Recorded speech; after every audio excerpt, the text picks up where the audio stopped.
서해 바다에 음식물 쓰레기를 버리는 모습인데요. 내년부터는 이런 해양 투기가 전면 금지됩니다. 이 때문에 지자체마다 음식물 쓰레기 처리를 놓고 비상이 걸렸습니다. 지금까지는 가구마다 음식물 쓰레기를 버리면 보통 1,000원에서 1,500원 정도를 일률적으로 부담했지만 내년부터는 버리는 양만큼 돈을 내는 종량제가 실시됩니다.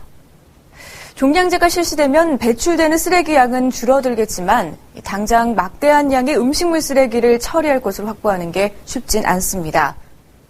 오늘 이슈의 뉴스는 음식물 쓰레기 해결 방안을 집중 분석해봅니다. 먼저 음식물 쓰레기 처리 실태를 박현 기자가 보도합니다. 가정에서, 음식점에서, 대형 급식소에서 음식물 쓰레기들이 쏟아집니다. 구데기 생기고 그냥 씻질 않아서 너무 지저분해요. 사람들이 마구 그냥 막 버리니까 그걸 주체를 못해요. 서울에서만 하루 3,300톤, 전국에서 13,000톤이 넘습니다. 수거된 음식물 쓰레기들은 일단 각종 이물질을 골라낸 뒤에 고형물질과 폐수로 분리됩니다. 이렇게 탈수와 건조 등의 과정을 거쳐 음식물 쓰레기의 10% 정도가 사료로 만들어집니다. 문제는 80%를 넘게 차지하는 음식물 폐수의 처리입니다. 외국에 비해 우리 음폐수는 기름 성분과 염분이 많아서 재활용하기도 어렵습니다. 음식물 속에 유분이 많이 섞여 있어서 있는 국물 문화이기 때문에 아무래도 음식물을 처리하는 과정이 좀 어렵고 복잡한 것이 사실입니다. 골칫거리인 음폐수를 우리나라는 축산폐수와 함께 지난 1988년부터 바다에 버려왔습니다.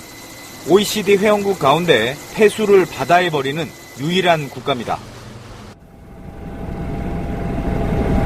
음식물 폐수를 운반하는 선박입니다. 밑에 황갈색 띠 보이시죠? 이렇게 바다에 버린 폐수, 아무런 문제가 없을까요? 물속을 들여다보면 오물 입자들이 바닷속으로 서서히 가라앉는 걸 볼 수가 있습니다. 결국은 어패류를 거쳐서 우리 식탁에 오르게 됩니다.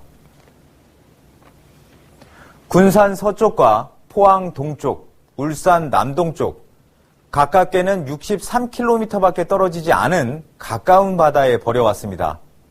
지금까지 모두 1억 2천만 톤의 폐수가 버려졌습니다.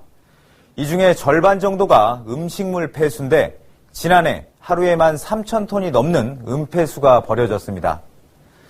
하지만 지난 2009년 우리나라가 해양 투기를 금지하는 런던 협약에 가입하면서 당장 내년부터는 해양 투기를 할 수 없게 됐습니다.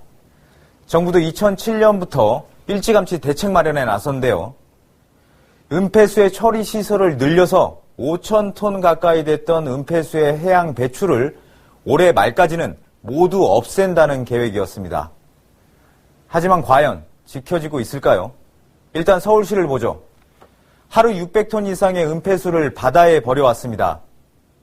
내년부터는 이 600톤 가운데 200톤은 공공처리 시설에 넘기고 400톤은 민간 위탁업체에서 처리한다는 계획입니다.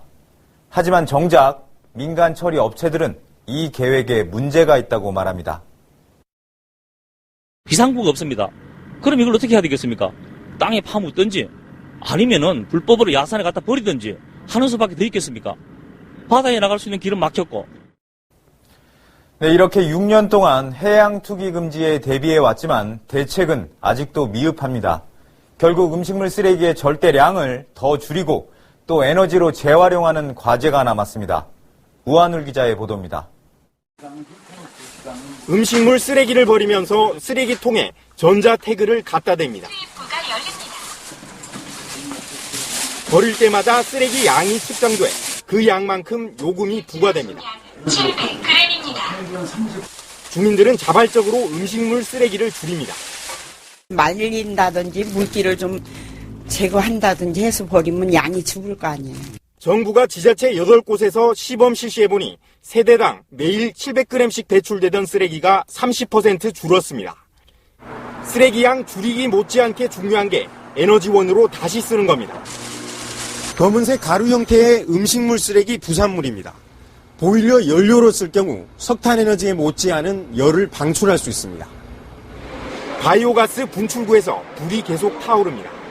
연료는 음식물 쓰레기를 분해하는 과정에서 나온 메탄 가스입니다.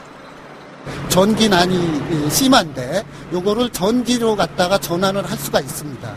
환경 오염도 줄이고 그다음에 자원화도 할 수 있다라는 일석이조의 효과가 있습니다.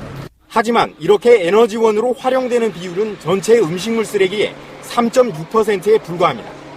6년 동안 정부의 대책 마련에도 불구하고 음식물 처리 시설은 여전히 부족해 쓰레기를 대폭 줄이는 전 국민적인 노력이 없다면 새해는 자칫 쓰레기 대란으로 시작할 수도 있습니다. KBS 뉴스 우한울입니다.